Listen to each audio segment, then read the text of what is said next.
તો ગાંધીનગરમાં પીએમ મોદીની અધ્યક્ષતામાં યોજાશે મહત્વની બેઠક। રવિવારે ગાંધીનગરમાં સોમનાથ ટ્રસ્ટની બેઠક યોજાશે। સોમનાથ મંદિરના પ્રાંગણમાં ફેરફાર અને સુધારો કરવાના કામ અંગે ચર્ચા થશે। આગામી દિવસોમાં સોમનાથ મંદિરનો પ્રવેશદ્વાર બેડી ગેટ સુધી લઈ જવાનું આયોજન છે। ગત બેઠકમાં નક્કી કરાયેલા કામની પણ સમીક્ષા અને પ્રાથમિક ચર્ચા થશે। ગાંધીનગરમાં રાજભવન ખાતેથી પીએમ મોદી ટ્રસ્ટીઓ સાથે વિડીયો કોન્ફરન્સથી જોડાશે। મંદિરમાં યાત્રિકોની સુવિધા વધારવાના આયોજન અંગે પણ ચર્ચા કરવામાં આવશે। પીએમ મોદીની ગુજરાત મુલાકાત દરમિયાન અનેક વિકાસ કાર્યોને અપાશે મંજૂરી।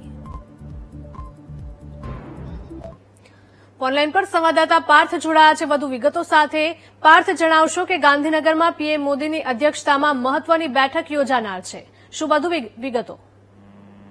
જી ચોક્કસથી વડાપ્રધાન નરેન્દ્ર મોદી ગુજરાતના 2 દિવસના પ્રવાસે આવી રહ્યા છે, ત્યારે રાજભવન ખાતે તેઓએ સ્પેસિફિક એક ટાઈમ રિઝર્વમાં રાખ્યો છે। આ ટાઈમ જે રિઝર્વમાં રાખ્યો છે આ દરમિયાન સંગઠનના નેતાઓ સાથે પણ બેઠક કરશે। ઉપરાંત મહત્વની વાત કરવામાં આવે તો સોમનાથ ટ્રસ્ટની પણ એક બેઠક મળશે। વડાપ્રધાન નરેન્દ્ર મોદીની અધ્યક્ષતામાં વિડીયો કોન્ફરન્સના આધારે આ સોમનાથ ટ્રસ્ટની બેઠક મળશે, જેમાં સોમનાથમાં આવનારા પ્રવાસીઓ માટે સુખ સુવિધાઓમાં કઈ રીતનો વધારો કરી શકાય તે બાબતનું પણ એક ખાસ આયોજન છે। આ ઉપરાંત સોમનાથનું જે મંદિર છે તે મંદિરનું વિસ્તરણ કઈ રીતે કરી શકાય તે બાબતે પણ ખાસ આયોજન કરવામાં આવશે। ગયા વર્ષે જે બેઠક યોજી હતી અને જે નિર્ણયો કરવામાં આવ્યા હતા તે નિર્ણય પ્રમાણે કયા કામ હજુ થયા છે અને કયા કામ હજુ થવાના બાકી છે તે બાબત ઉપર પણ સામાન્ય ચર્ચા થશે અને 1 વર્ષના હિસાબ કિતાબ ઉપર પણ સામાન્ય ચર્ચા થશે। મહત્વની વાત કરવામાં આવે તો આગામી દિવસોમાં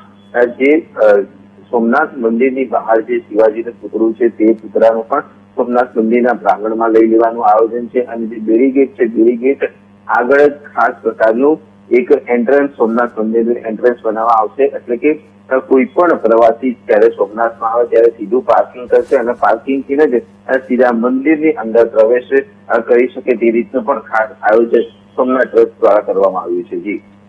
જી બિલકુલ પાર્થ, આભાર।